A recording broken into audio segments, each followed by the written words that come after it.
मनुष्य को हमेशा परोपकारी बनना चाहिए। और कई लोग क्या करते हैं, जब दूसरा कोई आदमी उनको थोड़ा सा भी तकलीफ देता है तो लोग बदले की भावना लेकर के उसके साथ में बदला लेने की कोशिश करते हैं, जो न्याय संगत नहीं है। क्यों? जैसे इस दुआ से जाहिर होगा, जो तो को कांटा हुए ताई बोई तू फूल, ताको फूल के फूल है बाको है त्रिशूल। कई दफा ऐसा आता है कि मनुष्य पर छोटी मोटी विपदाएं आ जाती है और मनुष्य उनसे घबरा जाता है और घबरा करके ये सोचता है मेरी कोई मदद नहीं करता है, मेरे साथ में कोई साथ नहीं देता है। तो मनुष्य को कभी भी इन छोटी मोटी तकलीफ से घबराने की जरूरत नहीं है, जिससे इस दोए से जाहिर होगा कि रही मन या विपदा भली जे थोड़े दिन हो। हाँ पानी पीना नहीं मत तो इष्ट मित्र और बंधुजन जान पड़े सबको। तो मनुष्य को हमेशा जो है ना अपने विचार जो है ना वो हमेशा ऊंचे रखने चाहिए। और कभी भी दुख सुख पड़ने पर कई आपत्तियां आती हैं तो लेकिन मनुष्य को अपने विचारों को त्याग करके अपने मनोबल को गिरा करके कभी भी जो है ना आगे ऐसी गलत चीजें नहीं करना चाहिए, जिससे कि आइंदा जो है उसके विचारों पर कुछ भी फर्क पड़े। मनुष्य के विचार अटल रहने चाहिए और उसी सिद्धांत पर चल करके ही मनुष्य आगे बढ़ सकता है। आज मैंने मेरे जीवन के सिद्धांत बनाए, उन सिद्धांतों पर मैं चला कि मैंने उस टाइम में जिस वक्त में मैं शराब के अंदर खूब रहता था और इधर शराब और उधर मीट और सब में रहता था, लेकिन पान बीड़ी सिगरेट वगैरह तो वो सब के सब जो थे वो अवगुण थे और मैंने उन पर मजबूत रहा और मैंने आज तक मेरी जिंदगी में इन चीजों को छुआ नहीं। मुझे खुशी है कि आज मेरे उदाहरण को लेकर के मेरे जितने भी लड़के और बच्चे जितने भी हैं वो भी जो है उन्हीं पर लाइन पे चल रहे हैं। आज हमारे जब भी लोग एक उदाहरण देते हैं कि एक ऐसा स्वच्छ घर है जिसके अंदर कई आज जो राजपूतों में दुर्भिक्षण है, जिनके कारण राजपूतों का गिरावट हुई है, जहाँ राजपूतों का पतन हुआ है, वो चीजें उस घर के अंदर नहीं है। और एक हमारा एक आदर्श घर माना जाता है। और जब कभी भी हम बाहर जाते हैं तो लोग ये अचंभा करते हैं कि राजपूत होकर के और ये इसी तरह से अपना किस तरह से जीवन इनका रहा है और किस तरह से इनके घर में अच्छे कर्मों का फल है जो कि आज ये इस तरह से आगे बढ़ रहे हैं। दूसरे कभी भी मनुष्य को जो है ना गलत कमाई की तरफ नहीं दौड़ना चाहिए, ये सिद्धांत मान लेना चाहिए। गलत कमाई से कुछ फर्क नहीं पड़ता है।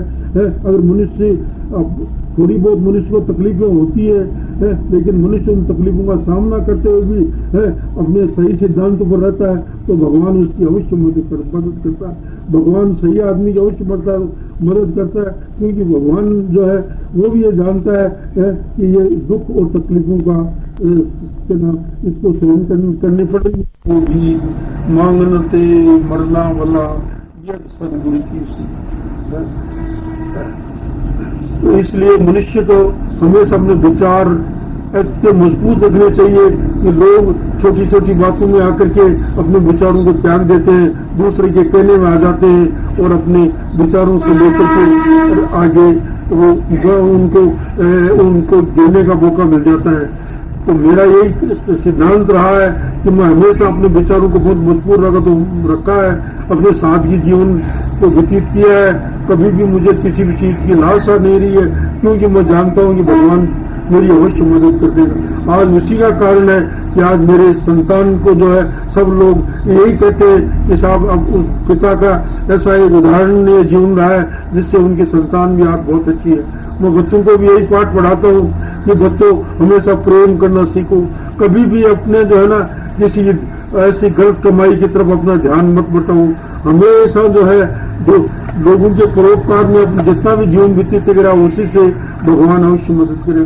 क्यों कि मनुष्य का जीवन सार्थक तभी है जबकि वो इस दुनिया में आकर के कुछ न कुछ करे, क्योंकि इस दुनिया में आए हैं उनको तो एक दिन जाना ही पड़ेगा। और जाने के साथ साथ में वो लोग जो है कभी भी लोग उसमें ये सोचे कि हम उस थोड़े से जीवन के अंदर कुछ ऐसी अनियमितताएं बरतें तो अच्छा नहीं है। क्यों? ये तो शरीर तो नाशवान है और इसमें नाशवान होने से ये तो एक, और उसके लिए सोच करना वो भी बिल्कुल गलत चीज है क्योंकि जैसे पुराना वस्त्र होता है और उसको त्याग करके नया वस्त्र ले लेता है, उसी तरह से ये शरीर है, ये जब जाता है ये दूसरी जगह चला जाएगा। कि आत्मा तो अमर है, आत्मा अजय है, उसको कोई जीत नहीं सकता। तो इसीलिए तो ये उसका जो गीता में भगवान ने कहा कि बासांसि जीर्णानि यथा विहाय नवानि गृह्णाति निरूपणानि तथा शरीराणि विहाय जीर्णा तथा येनानि संभाति सनाति देहि। इसलिए मेरा उनसे ये बच्चों को एक ही पाठ पढ़ाना है कि अपना सादगी जीवन व्यतीत को, दूसरों से प्रेम करना सीखो, दुख तकलीफों में घबराओ मत। ऐसी दुख तकलीफें जीवन में बहुत दफा आती हैं और उन दुख तकलीफों से घबराने के बावजूद तुम्हारा जो है ना मनोबल कभी भी नीचे नहीं आना चाहिए। बहुत से आदमी ऐसे होते हैं कि जो अपने थोड़े से तकलीफ के कारण अपने आदर्शों को नीचे गिरा देते हैं। तो आदर्श जो है वो उन्हीं से लेकर के चलोगे जब भी जो है आगे बढ़ने का मौका मिलेगा। इसमें ये एक संकल्प ले लो शुरू से ही कि हम जो है इस घर को ऊंचा उठाने का एक प्रयत्न करेंगे। भाई भाई में प्रेम का संचार होगा, एक दूसरे से सब मिलकर के बात तय कर करके घर को आगे बढ़ाने की कोशिश करेंगे। और कभी भी ये छोटी छोटी बातें जो घरों में सब में पैदा हो जाती हैं उनकी तरफ कभी ध्यान नहीं देंगे। और दूसरे उनको जो है हमेशा इस तरह से दौड़ने की कोशिश करेंगे कि ये नहीं हो कि हम अपने शारीरिक पतन पर हम किसी पैसे से की इकट्ठा करने की कोशिश करें। सबसे बड़ा जो है वो स्वास्थ्य है, और स्वास्थ्य अगर उनका ठीक रहेगा तो दुनिया में सब कुछ ठीक रहेगा। और अगर स्वास्थ्य उनका बिगड़ जाएगा तो यही मेरे तीनों बच्चों को एक मेरी नेक सलाह है। और मेरे बच्चे जो है वो भी इसी तरह से उन्हीं लाइनों पर अपना कार्य करते हैं। और मेरी आत्मा को बहुत बड़ा संतोष होता है जब मैं दूसरों से ये सुनता हूँ कि देखिए वो उस घर के बच्चे कितने अच्छे हैं। जो और आज मैं बहुत से घरों में देखता हूँ कि जहाँ बच्चे जो हैं वो रास्ता छोड़ देते हैं और उन घरों की गिरावट होती है। तो माँ बाप दूसरे ये भी है कि आज दुनिया में सबसे बड़ा जो चीज है वो माँ और बाप है। अगर माँ बाप की जो सेवा करता है उसको भगवान अवश्य फल देता है, क्योंकि उनसे बढ़कर कोई भी चीज नहीं है।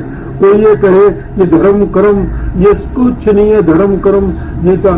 स्त्री के लिए सबसे बड़ा धर्म और कर्म यही है कि वो अपने पति की सेवा करे, अपने सास ससुर की सेवा करे, उनके सुख दुख में अपना सुख दुख समझे। तो यही उनको जो है इन्हीं बातों को लेकर के और वो आगे बढ़ने के है। बच्चे भी जो है एक दूसरे से प्रेम करें अपने, और उनको जब भी दुख तकलीफ आए तो एक दूसरे से बैठ करके घर में उस समस्या को हल करने की कोशिश करें और जीवन का एक आदर्श बनावे, जिस आदर्श को लेकर के आइंदा होने वाली पीढ़ियां भी हमेशा उनको याद रखें कि देखो हमारे इस तरह से हमारा घर था। आज जैसे मैंने जो कुछ भी सीखा है अपने पिताजी से सीखा है कि सादा जीवन, परोपकारी, दूसरों की भलाई में लगना, उनके मनोबल कितना ऊंचा था, साहस कितना था, कभी गिरे नहीं, हमेशा उनका ऊंचा आदर्श था। उसी आदर्श को लेकर के मैं उन्हीं लाइन पर चला और आज उन्हीं के लाइन पर चलने पर मुझे खुशी होती है, मेरी आत्मा को संतोष है कि मैं आज जो है ना, मैं इतनी मेरी 75 वर्ष की उम्र भी हो गई है लेकिन मैं उन आदर्शों को आज तक मैंने कभी भी छोड़ने की प्रयत्न नहीं किया। यही विचार, यही धाराएं, यही सब कुछ मेरे लड़के भी अगर जिस तरह से मैंने जीवन व्यतीत किया उसी तरह से बिताने की कोशिश करेंगे तो उनको कोई दुख तकलीफ नहीं होती। ये तो थोड़े बहुत दिक्कतें सभी के सामने आती है, आर्थिक परिस्थितियां भी आती हैं, लेकिन आर्थिक परिस्थितियां तो चंद थोड़े दिनों की हैं, वो परमानेंट रहने वाली चीज नहीं है। इसलिए कभी भी आर्थिक परिस्थितियों में गिर करके वो अपने आदर्शों को नीचे गिराने की कोशिश न करें। और मेरी बच्चों को एक नेक सलाह यह है कि जब कभी भी एक उन पर दुख सुख पड़े, वो एक दूसरे को अपने से हमेशा अपना अंग समझ करके वो आगाड़ी उसको एक दूसरे की सलाह लेकर और वो आगे बढ़ने की कोशिश करें। और इस घर को है जो भी ऊंचा बनाने की कोशिश करें वो ऊंचा बना। दूसरे यह है कि मेरे घर में मुझे आज शांति है, बहुत बड़ी शांति है, मेरी आत्मा को शांति है कि आज मेरा जो कुछ भी थोड़ा बहुत कर्तव्य था मैं आज अदा कर चुका। आज लड़कों की तरफ भी अदा कर चुका, बच्चियों की तरफ भी अदा कर चुका, और भी कर चुका। तो मैं आज मेरे को शांति होती है बहुत, मुझे अपने जीवन में कई दिक्कतें आती हैं, लेकिन मुझे भगवान ने कभी भी कोई इस तरह से दिक्कत आने का मौका नहीं दिया है। मैं तो हमेशा उस कमली वाले पर विश्वास रखता हूँ कि भगवान कल कुछ जरूर देगा। तो इसलिए बच्चों को भी ज्यादा लालच में पढ़ करके अपने स्वास्थ्य को ठीक रखते हुए आगे बढ़ने की कोशिश करूँ। दादाजी कैसे सेव कर रहे हैं आप? दादाजी कह रहे हैं भाई आदमी की अच्छी जिंदगी को याद करो बुद्धि लाएंगे, अति अच्छी कैसे ठीक साड़ोगी हस्ता की